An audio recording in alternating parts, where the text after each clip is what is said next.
meeting to order at 6:01. Mr. Sacco, leading us in the pledge of allegiance, please. Pledge allegiance to the flag of the United States of America, and to the republic which stands one nation.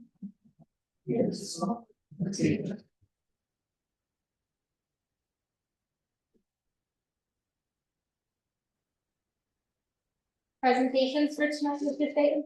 Sure, I will walk us through the budget hearing. And judging by the crowd, I think you've heard this a time or two. We've had a lot of budget discussions recently, so I will just take us through this one last time before next week's budget vote. Any questions, feel free to just stop me as I'm going through this. This slide, the budget proposal. As you can see, the main costs for district are salaries and benefits.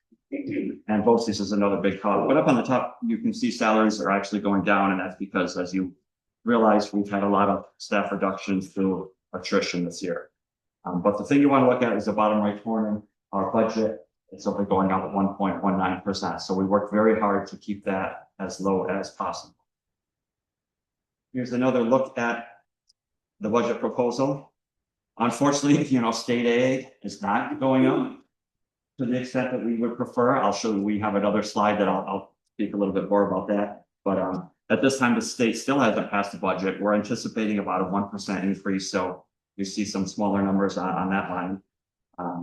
A slight decrease in revenues. Some of that was BOCES refund from last year and a decrease in interest income. And the tax levy is 2.94%. You've heard that before. That's the cap. That's where we can go out without a majority vote. That's as high as we're willing to go. We heard from the community that didn't want a tax increase, so we are not increasing taxes any more than we can.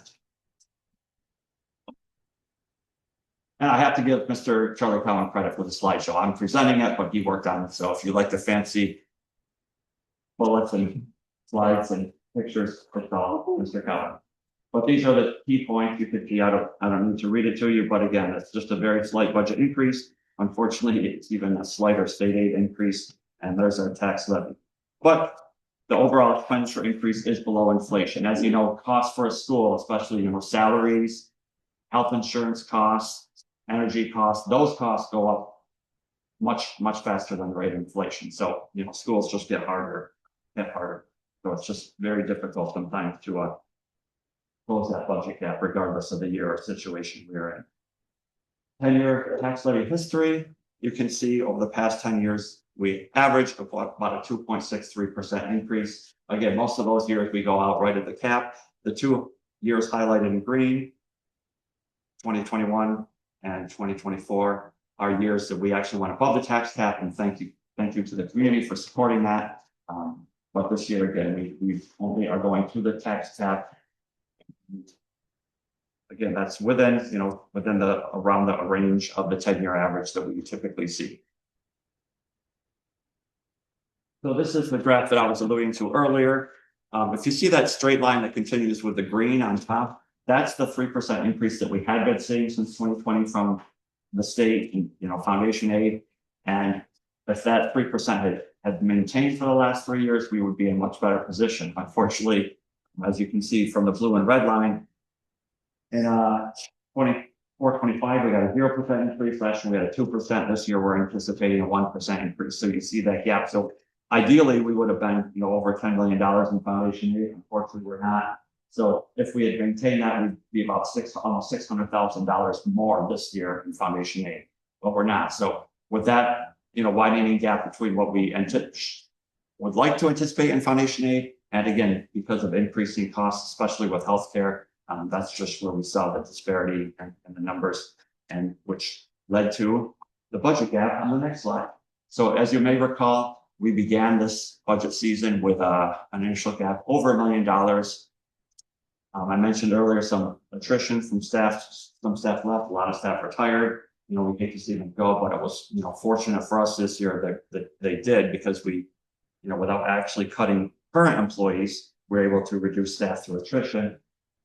There are also some efficiencies we talked about the energy performance contract that we'll be utilizing the next couple of years. That'll save us about $50,000 through while our curious work will be taking back many BOCE students, having them on our own campus operating that program. That's going to save us tens of thousands of dollars. So through some efficiencies, we've been able to reduce the gap. Revenue updates, that includes a little bit of wishful thinking for state aid. We're still hopeful that state aid comes up a little bit from the 1% we anticipate. Again, state aid has not been passed yet. And program reductions, a lot of that was BOCE services, some potentially GV sports, distance learning. Again, we looked at every line we could to help close the gap. So as I said, we're in good standing. We're utilizing a little bit more of the fund reserve next year than we would prefer. But again, we still haven't seen the final number from the state yet, so we're cautiously optimistic. Can you repeat that statement one more time? Because I haven't heard that from you all spring. That we're cautiously optimistic. Yes.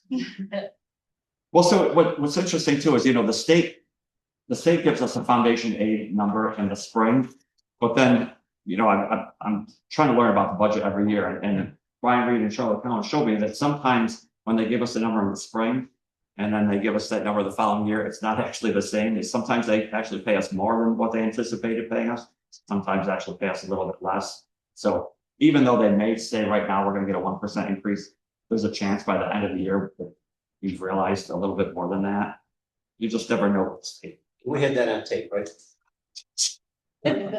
Sure. I knew I was being set up with this kind of stuff. I just have one question. Mr. Collins, maybe you can help me out. I know school districts through school boards, institute, et cetera, sued the state to get back some of that aid that was denied over the years. And the large city school districts, the Utica, the Rome, except for New York City, they won that lawsuit, correct? Yes, so, Will any of that affect us long term? well, we are on hold harmless for our foundation aid, so those districts were receiving less aid than the formula said they should get. So it was primarily the large city school districts. Now they got more money than they can spend. Now they are on formula, yes, so the lawsuit has been addressed. But we're not included in But it. we aren't going to reap any benefits from that at all. Thank you. All right, so when the budget vote comes out, one of the line items on the proposition is the referendum for the school buses. We've been through this before, so we're looking for one large school bus and 3 small school buses. Cost not to exceed $530,000. That does not count against our general fund budget the way other expenses do. But every year we try to replenish 2 or 3 school buses just to maintain our fleet. Because as those buses get older, the repairs start getting costly. So it's better to try to replace them on a 7 to 8 year cycle if possible. Proposed outlay project. This was already approved. A lot of it you can see interior doors of the elementary school, and a lot of it is just about security for our students and staff. And then for next year's budget, again, interior doors, security cameras, and unfortunately, schools these days just have to pay a lot of money for security. It wasn't necessarily the case 5, 10, 15 years ago. Certainly not 20, 30 years ago when I was school. But again, it's just to provide a safer environment for our students and staff. So we appreciate the district or the community support on passing the capital project. So next Tuesday, what are we voting on? Again, the proposition for the budget in the amount of just over $27 million. The 3 school buses, and I just want to be clear, this does say that the school buses are diesel. We're not looking to add an electric bus or I should say zero emission school buses here. Not in the cards for us in the diesel buses. And the election of 2 board members. We have 3 candidates running for 2 seats, and as you see, the candidates are up there, and we'll hear from them in a few minutes. And finally, just to give you final details, next Tuesday is the budget vote and the candidate vote, and it will be held right up there in the lobby of the auditorium all day long. We've got the lawn signs now, so tomorrow we'll start putting those out. And That is all for my budget hearing presentation. Any questions?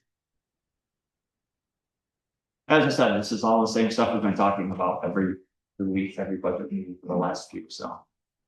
You're probably all well versed in these areas. All right, thank you very much. Thank you, Mr. Staton. Do you want to move forward to the board candidates' comments? Sure. At this point, we're going to allow the board candidates a few minutes if they just want to speak about their candidacy. And I believe the way they are listed right now is the way that they would be listed on the ballot because we drew those names out a few days ago. So Ms. Haggerty, this is your chance. Do you like to? Where do you want me to speak from? The heart? Oh, wait. I think we're small and close enough if you just want to stand up, but you're welcome to come up front if you want. No. My name is Karen Haggerty. I, for the last 24 years, have been actress in Catherine. And I like that job, but actress and Catherine are now on their own. I'm a graduate of Utica College at Syracuse University, and I know it's Utica University now, but I got my SU degree, so I'm gonna. My degree was in psychology, but I spent my professional career as a practice administrator in medical offices. So I know budgets, I know AR payables, I know negotiating contracts because every year you have to negotiate a new insurance contract. Labor issues, because you have employees, you have labor issues.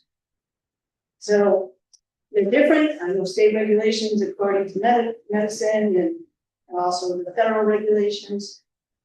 They're not equitable across the board, but there's a lot of carryover between my knowledge base and what I assume is needed for the Board of Education state. As you can tell, I have a lot to say, but I realized when I read it that it's way longer than a few minutes, so you're just getting the little clips that I can remember to say. I do currently work as a TA in BOCES. I know one person at BOCES, the woman who hired me, and I can point to pictures of two or three other people, but I don't really know anything about BOCES, or I'm still looking for a flow chart to tell me who does what. And I've been there 3 years and nobody's been able to give me a flow chart. So I still don't know who does what. And so I'm always asking, who do I send this to? So that's not really a conflict in my understanding of what a conflict would be. Why am I running for the Board of Education now? I've been in the district for 34 years and I've never run before. Well, as I said, my kids are grown. Catherine has a master's in medical technology from upstate. Patrick is in law school, finishing his second year today. Because of the education they received in this district, I fully believe that. Yes, they worked hard, but they had a foundation. And I am definitely afraid that we are making decisions about buildings and expenditures and how we proceed with providing our education for our children based on fears of what, well, we don't want to do anything because it's not certain. We don't want to put our children in an unsafe environment. And I'm sitting here going, so let's fix it. Let's ask a different question. Let's look at it differently. We have to do something about the buildings and our resources because the state's not going to come up with lots of money. We have to come up with new ways of funding education. And that's not just a local issue, that's a national issue. And you all know that.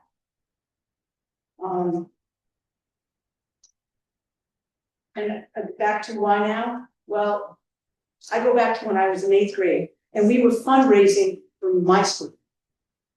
And my mom was in the back of a tractor trailer truck and I'm throwing up newspapers to her as she's piling them up. And then I looked around and said, Mom, why are you here? Because you're the one of 2 parents with 6 other teachers. Why are you here? And she said, because if you have the privilege to complain, you have the obligation to do something. And I think this is my something. I have the time, I have the interest, I have the love of this district. And I want to be the 80-year-old senior citizen at the foot of my driveway, waving at the kids as they drive down Oneida Street because they won some little competition that means so much to them in high school. I want to be waving at them going, yay, good job. And now go out and conquer the world because you got an education at Sequoia Valley and you can conquer the world. If you want to go to Harvard, you can get into Harvard because kids have.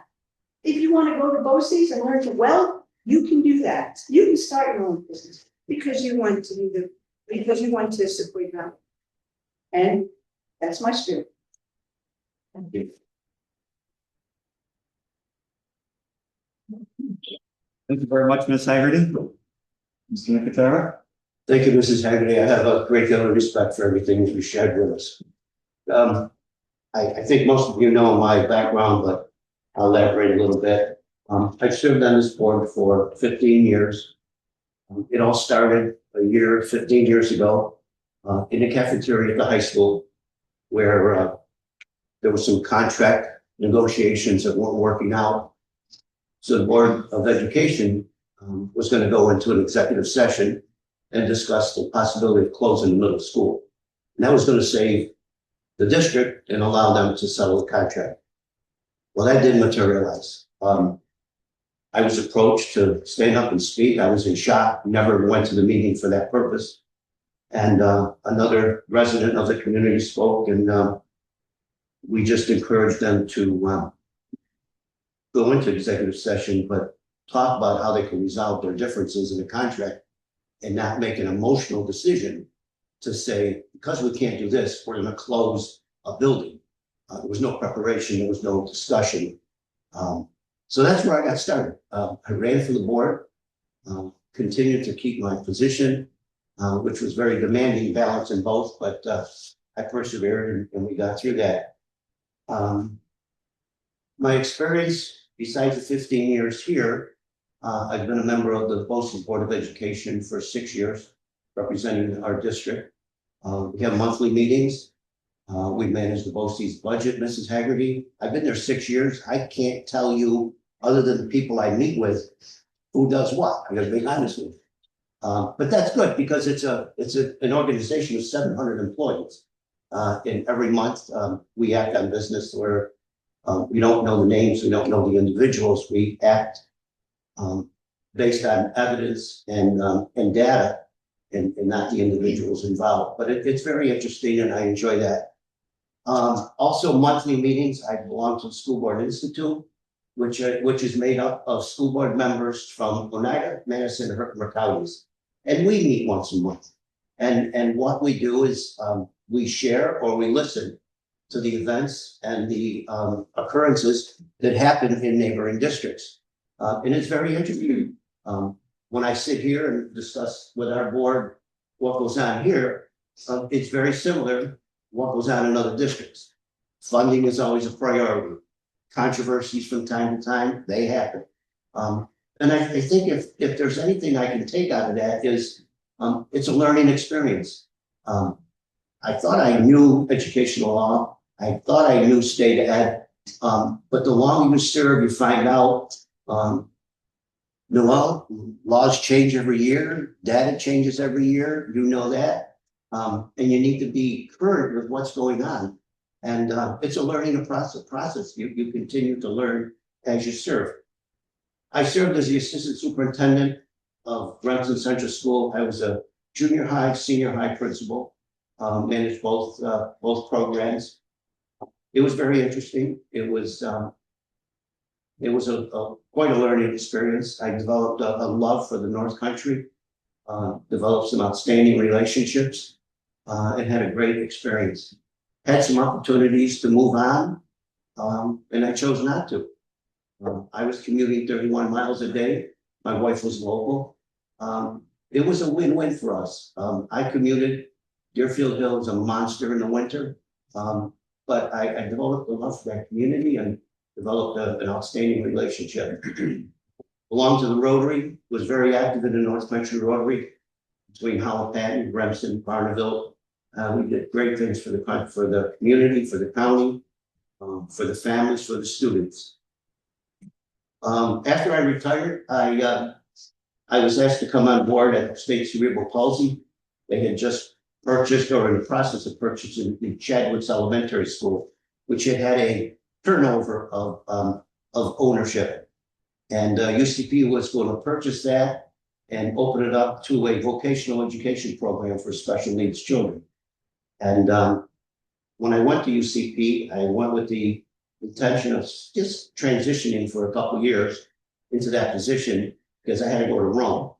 I said, okay, I'll do it for a couple of years, but you find someone to go to Chadwoods when and if your building is renovated.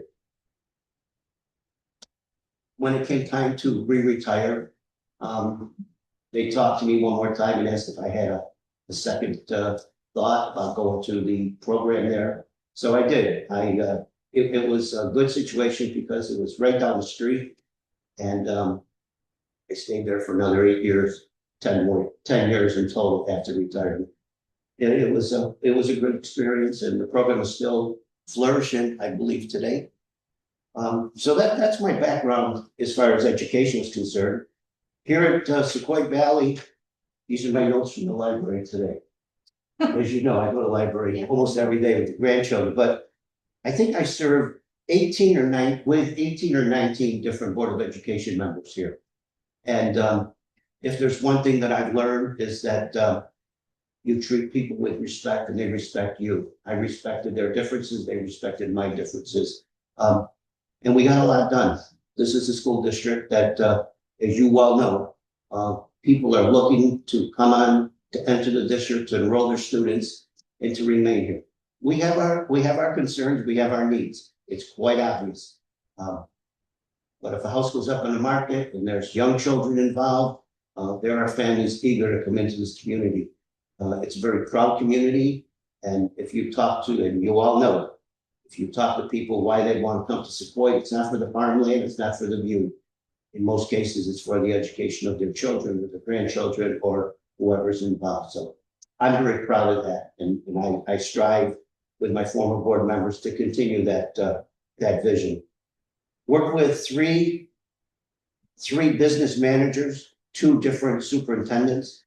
We were fortunate enough during the transition of business managers, we brought back Mr. Collin, and I will tell you that, and again, meeting monthly at BOCES, meeting monthly between Oneida, Herkimer, Madison counties, Mr. Collin is probably and is one of the most respected business managers in the community. And we're very, very fortunate. We don't always agree. We don't always see eye to eye, but he tells it the way it is. And if you want to move forward, we want to learn, you listen to Mr. Collins. So I have great deal of respect for that.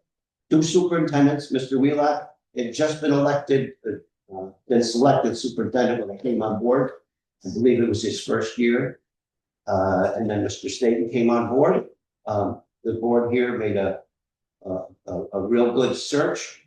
We looked at the best candidates available that would fit into this district. I had spent some time in retirement doing interim work.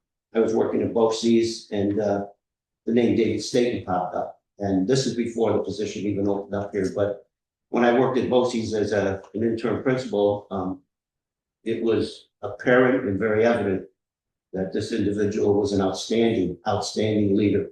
The staff loved him. The programs were flourishing. And when our position opened up, he was one of the finalists. Our board really, I think we jumped at the opportunity to land him and to keep him now. So I feel that we made a great decision there.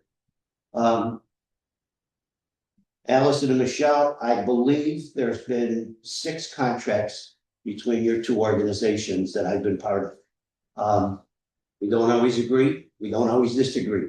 I've learned over the years that you respect the party across the table from you when you're negotiating. You can offer your perspective. You have to listen to theirs. But I can proudly say that we worked through between 5 and 7 different contracts. Some were extensions, some were long-term deals, but they were win-win situations for the district, for the administration, and for the employees themselves. And if I'm elected, I hope I can bring some of that history to the table once again, if the board chooses, if the community chooses. Let's see, I think that's about it. It's been a good experience. It's been a good experience, and I really would like to continue, not forever, but at least maybe another 3 years. And I want to say a little something about this Board of Education. Again, as I said earlier, we are a group of people that respect each other. We each, I can honestly say, I think we each represent a different component of the community between Clayville, Tassville, Sequoia, Chadwicks. I think we have our roots in different places. We don't always socialize with the same people. We don't know the same people, many of us, but we respect each other. And when it comes to a public meeting, when it comes to executive session, I've never heard anyone criticize, slam, be disrespectful to one another. And I will tell you, when you sit through monthly meetings, that's not the case in many districts. There's a lot of finger pointing. There's programs and individuals who can't wait to go to the media to criticize their colleague that they serve with at a board. That's never happened at Sequoia Valley, and I don't believe it will ever happen.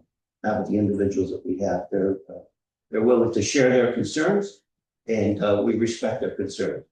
We come to a consensus and we make a decision.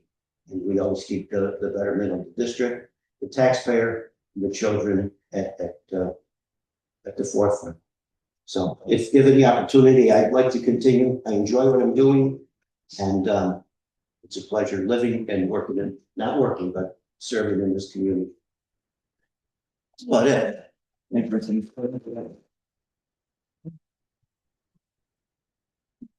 Mr. George. I'm sorry.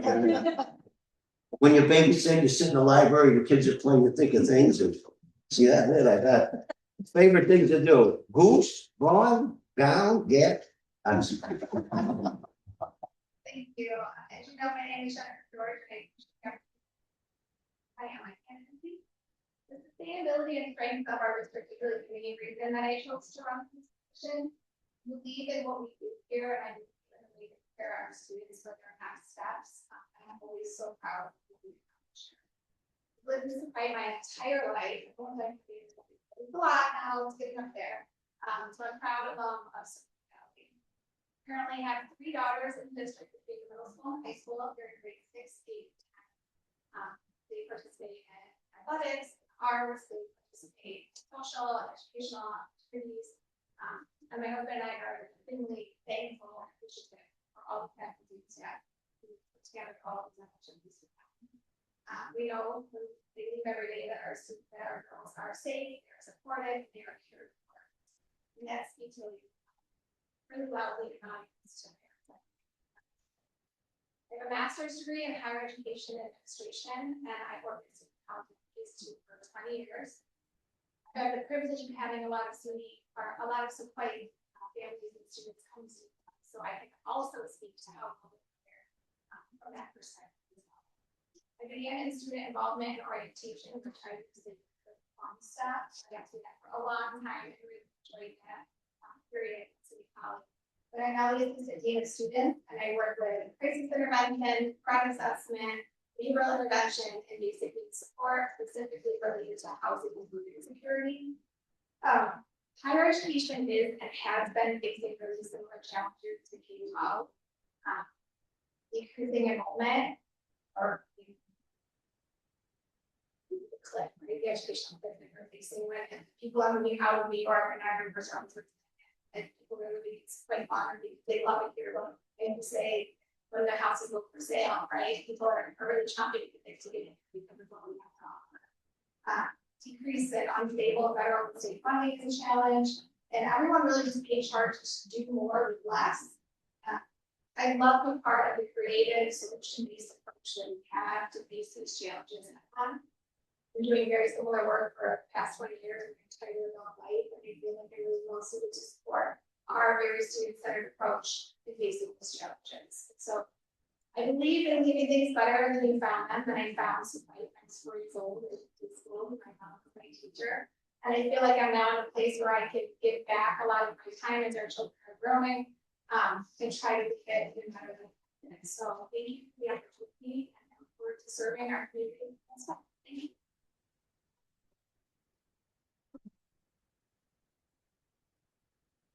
Thank you, Ms. George, and thank you all the candidates again for your time. No, keep going, because I don't even know where you are. Okay. Item number 5, Board of Education Subcommittees report. So the Board Operations Relationship Development Committee met last week and we talked about, so we selected dates for the 26-27 board meetings, which you will approve tonight. And we discussed some contracts. The curriculum instruction, we're actually going to change that they are going to present at at the June 9th board meeting. So next week when we meet with administrators, it will be more informal, but the formal presentation will be on June 9th. So I apologize for that here. And then the policy committee, we met last week and then we touched base again tonight very quickly. So we'll be sending one policy and one regulation forward to the board for approval at the meeting next week. And that is it for subcommittee reports. Superintendent's report. Yes, so I've got some items that are on here. The first one, the New York State budget, as I stated, the budget has yet to pass. I believe they've passed 9 extenders. They're going on 10 extenders to continue the budget, but hopefully the finalized budget will be passed very shortly and districts can see their final foundation aid numbers. And then as you see written here, Amanda Hartnett's appointment date for a teacher position changed to September 2. That'll allow her to get tenure in the science area on September 1, and that is because she will still maintain a position teaching science. I just have some upcoming dates I want to share. Tomorrow night be the second and final community night for the Anne Frank exhibit in room 110 in the high school. If you haven't seen that, I recommend that you do. The student and I were there Saturday night. Student leaders did a great job presenting the exhibit. It's just obviously very sad to walk through that and see everything. May 15th is Friday. There will be another Shobani distribution. May 16th is Saturday. It's the prom. And we're still seeking the PTO puts on a great after prom party. I'm still seeking volunteers for that. I know several board members have already signed up to volunteer. So thank you for everyone that's helping the after prom party. As I stated earlier, a week from today, May 19th is the budget vote and board candidate vote right here in high school. May 20th, right here in the auditorium is concert band, choir, chamber, jazz band. So that's the spring concert for high school. May 21st, Red Hawk Rendezvous up on the stadium turf. And I hear there might be a game or two of dodgeball. Staff too. I hope Mr. Flag is one of those staff members who participate. Good health insurance.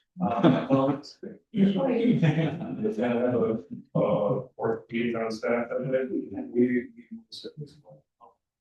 And then just to remind everyone, next Friday, May 22nd, is a day off from school. That's one we're utilizing one of our extra emergency days. It's a bad day, so no school, May 22nd.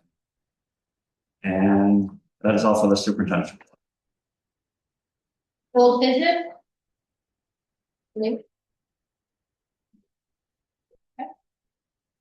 I will read 8.1 through 8.24 for your approval. 8.1, appoint teacher on tenure. 8.2, appoint teacher on tenure. 8.3, appoint teacher on tenure. 8.4, appoint teacher on tenure. 8.5, appoint teacher on tenure. 8.6, appoint teacher on tenure. 8.7, appoint teacher on tenure. 8.8, appoint teacher on tenure. 8.9, approval of director of pupil personnel services. 8.10, approval of a substitute teacher. 8.11, approval of an additional athletic appointment for 2026-2027. 8.12, approval of resignation. 8.13, approval of retirement. 8.14, approval of resignation of election inspectors. 8.50, approval of election inspector. 8.60, approval of the holiday schedule for 12-month employees. 8.70, approval of the Board of Education meeting dates. 8.18, approval of extracurricular appointments for 2026-27. 8.19, approval of content area coordinator appointments for 2026-27. 8.20, approval of use of weed control agents. 8.21, approval of resolution with ROC. 8.22, approval of the meeting minutes of April 28th, 2026. 8.23, resolution authorizing payment of bills approved by the claims auditor. And 8.24, Committee on Special Education and Committee on Preschool Special Education recommendations. The motion to approve. I have a question on one of the 8.19. For the area content coordinator, did you say that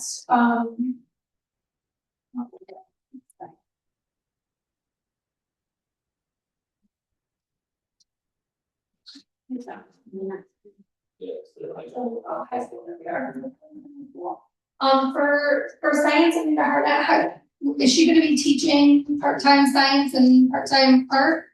Yeah, mostly art, but she's teaching the dual credit chemistry class. Okay, all right, because I wasn't making any sense to me as to why she'd be area contact coordinator for science, so she's switching over to part.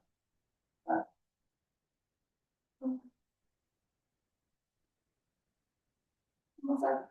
But I just have a couple comments. Yeah. Just obviously congratulations to all the teacher staff members on receiving tenure. Certainly congratulations to Noelle Arcuri on her work last couple of years, and we're excited for her to accept a new position. And approval of requirement 8.13, Marie did not come tonight because she didn't want to see a grown man cry. For her retirement, but obviously she will be missed. I just had two comments. I'd like to, again, support Mr. Staten on the comments he made about Mrs. Goodman. Mrs. Goodman came in, transitioned into a position that had been filled by someone who'd been there for a very lengthy time, but she came right in and took right over and took charge, and it's really been a pleasure for the board here and the community to work with and deal with, and the staff to work with. And the other question, not question, the other comment I have is on about 8.9, Director of Pupil Personnel Services. I just want to commend Mrs. I call her Mrs. Durrell since I started.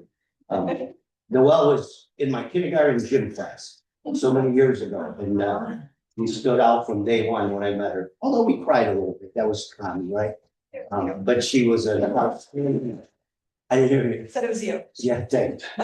I carried a paddle back then. That's how times changed. If you can imagine teaching class with a paddle in your hand. I mean, I'm just shocked when you look back. But anyway, well, you're in a position that is extremely, extremely demanding. You look at the last item where the board just is going to approve IEP changes and recommendations. How you go through that, you and your staff, is just remarkable. And then to come up with a recommendation that sometimes, in many cases, we don't even know what the recommendations are that we're approving. But these are students' lives. It's a cost to taxpayers. It's a very difficult job to please all parties involved. And you've done a remarkable job, and I appreciate you. And I know Allison worked along with you and your staff. That it's demanding, but stay with it and never leave us, please.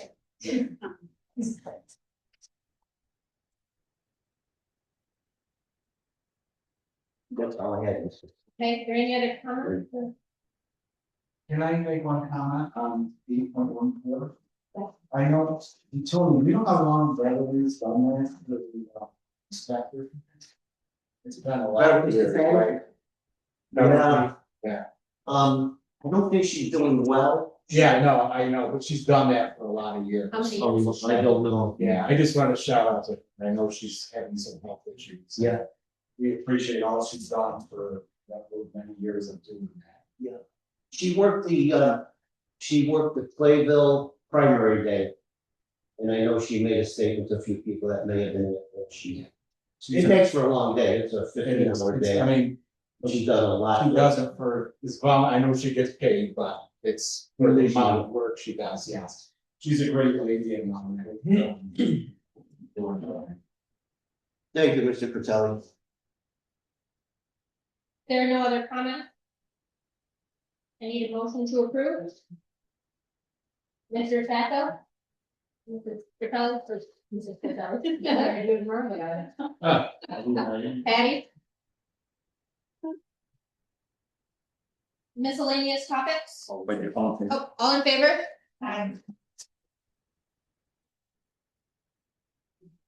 Any opposed?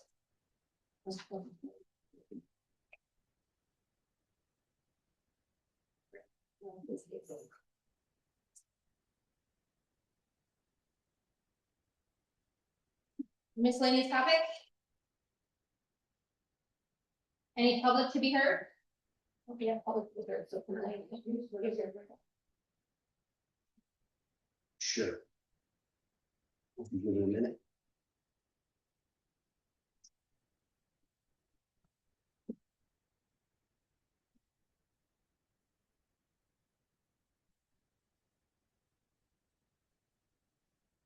Yeah, Marie always leaves my form and she's not here.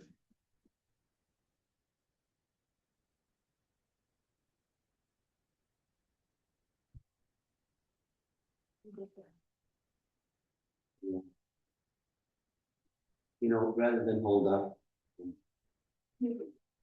Oh, there we go. Thank you, Dave. Dear members of the community, thank you for attending tonight's meeting. Prior to the opening of the public floor, we ask that you please keep in mind the following. Public to be heard is intended solely as an opportunity for the community to voice their opinion and or concerns. Comments should be related to the district and or tonight's agenda. Matters involving specific individuals should be addressed in a private setting with the appropriate school personnel.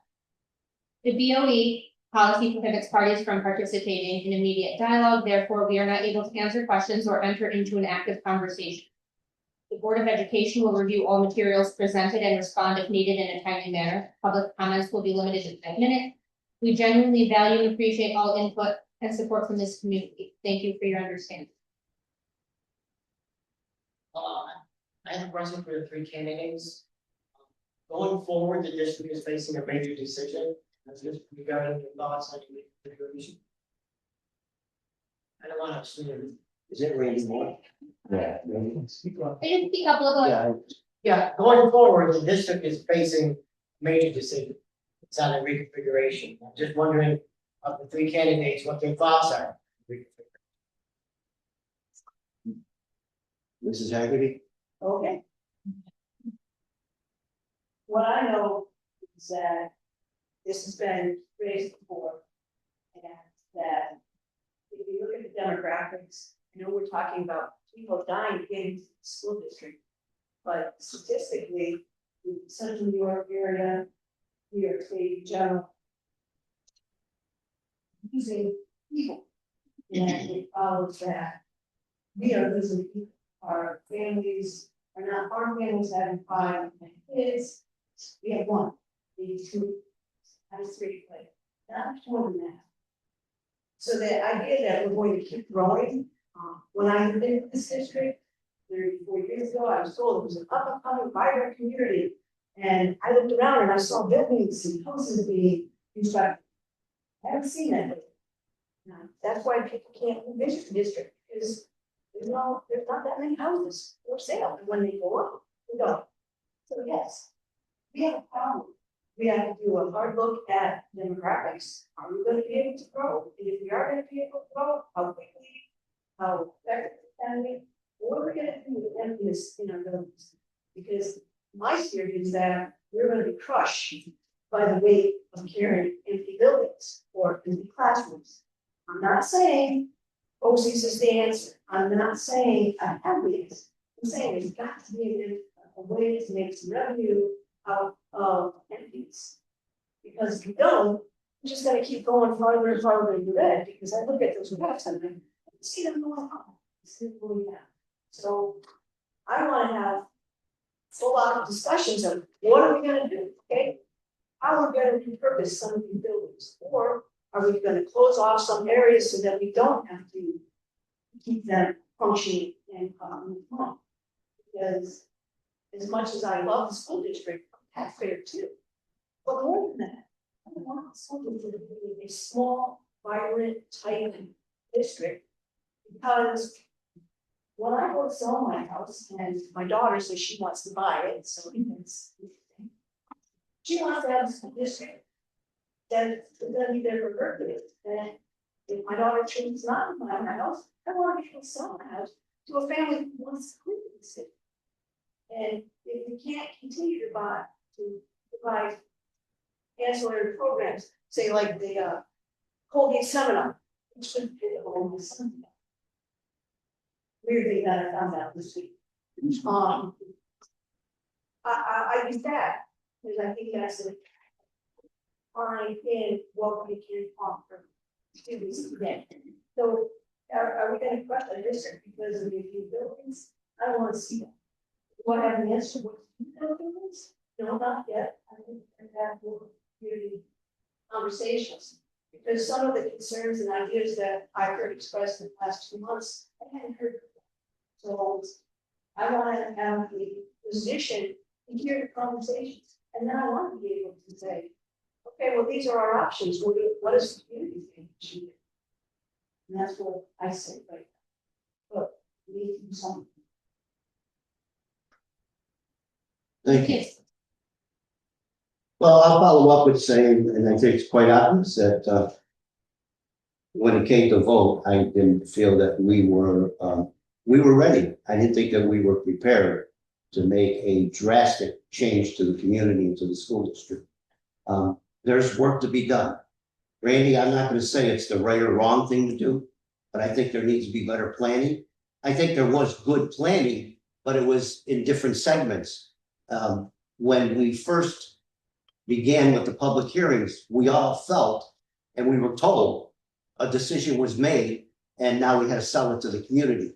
That was the perception that many of you had, which was not the case.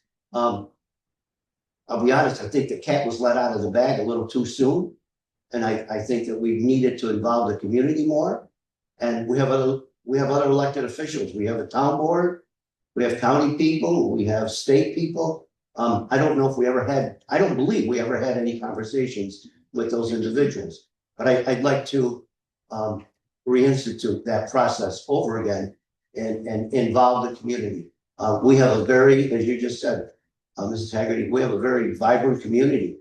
And people shouldn't have to come to a board meeting defending something that we really didn't agree to yet.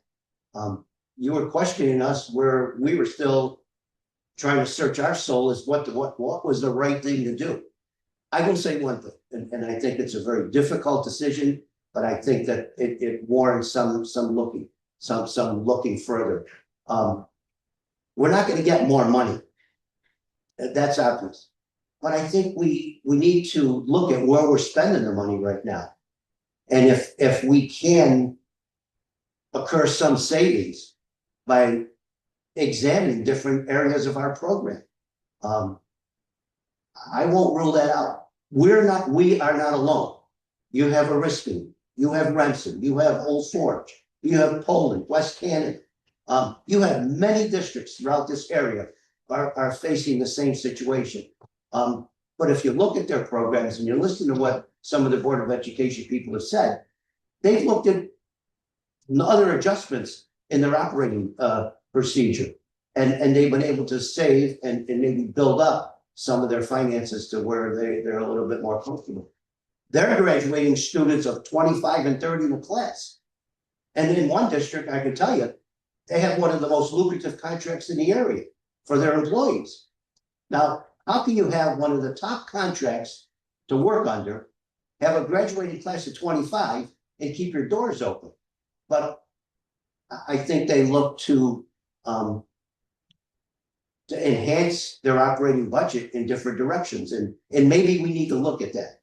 I always worry, and listen, it bothers me dearly because I travel Sulphur Springs Road zillion times a day. And what is our plan for that little school? There is no plan. We wish and we anticipate and we hope, but there's nothing. And are we gonna make a decision and let our children or our young families decide what's gonna happen to that building 4 or 5 years when it's still vacant. And then all of a sudden, there's a few broken windows and we've gotta heat it and we've gotta maintain it. I think we need to have something concrete. BOCES, I serve on the BOCES board. I think it's the furthest thing from their mind. Yeah, it might sound good, we'll get a few rooms in there. But that's as far as that's going, in my opinion. Now, that could change. There's 13 board members, they could all change. But there's no long-term commitment there. Is there a nursing home that's looking at the, nursing homes are closing. I don't know who's gonna turn around and buy that. And Lindsay, we need a gymnasium. If we reconfigure, if we lease that building to some other organization besides BOCES, are we gonna put in the agreement, oh, we're gonna send our modified teams over there and participate? If it does become a nursing home, is that gonna be a prerogative for us? And what I'm saying is, I think there's a lot of conversation that needs to take place. It may happen and it may not happen. But I think we need to have that discussion to look at every option. Just to move the kids and vacate the building, Tony wasn't an advocate for that. I think that we can make a better decision. Appreciate your honesty. You're welcome, lady. Thank you. Yes, sir. Mrs. George? So I'm with you in that, but in fact, I had the whole time. I decided to actively run and not to shop any longer because the strength and sustainability of our district, as I said earlier, is my top priority. I think that we have creatively, we have to think collaboratively, we have to come up with unique ideas and Mr. Katero, we are not the only one making a budget for this, and it doesn't look like it's going anywhere anytime soon, right? So thinking long term about how we can sustain this and the best way to go about it is gonna take a long time. We have to start, right? We had this proposal that maybe came our way, a little bit of a crunch time, and I'm not in any way being critical, but there wasn't a lot of wiggle.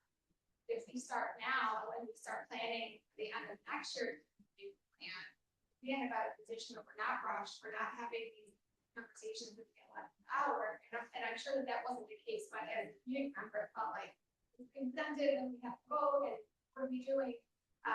So I think a little bit of a longer planning time to really start, right? As soon as the election's over, as soon as the budget finally passed in New York State, we have a plan on what our numbers would look like, what our future goals. We have to start now to make a long-term plan because the sustainability of our district is really important to a lot of us. We believe in what we have here. We don't want to be on a bad path, or we can't sustain the building. Other things now have to come to question to be important. I don't necessarily have the answer right now, but I think, in higher education, we have been doing really critically and really creatively to try to make it work in the tough time and the longevity of it. I work at SUNY College at one point in SUNY IT, right? Spent a lot of things over the years to think about their name.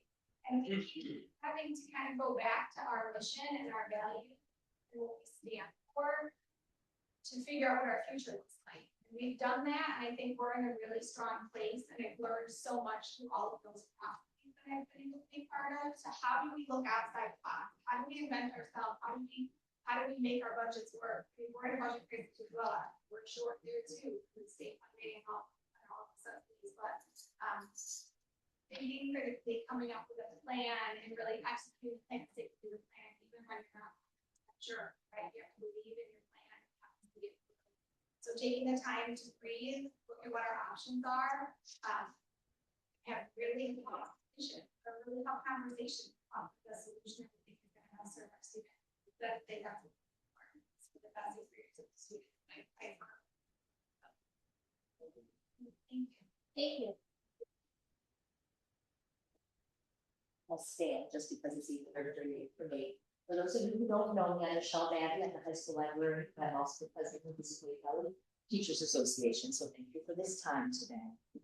Now that the school budget is going in front of the community for a vote, I'm here on behalf of the association to share 3 things.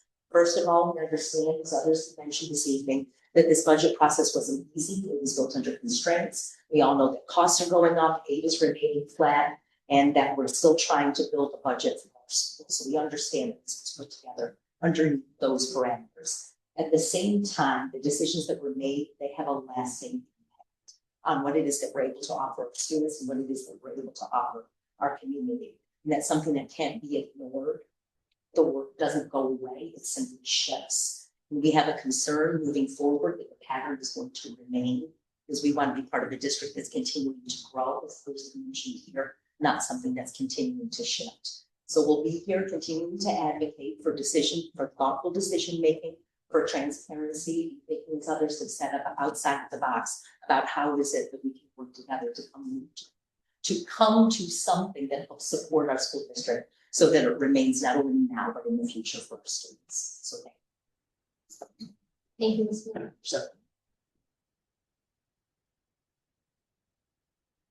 There is no executive session tonight. So with that, we will take a motion to adjourn the meeting.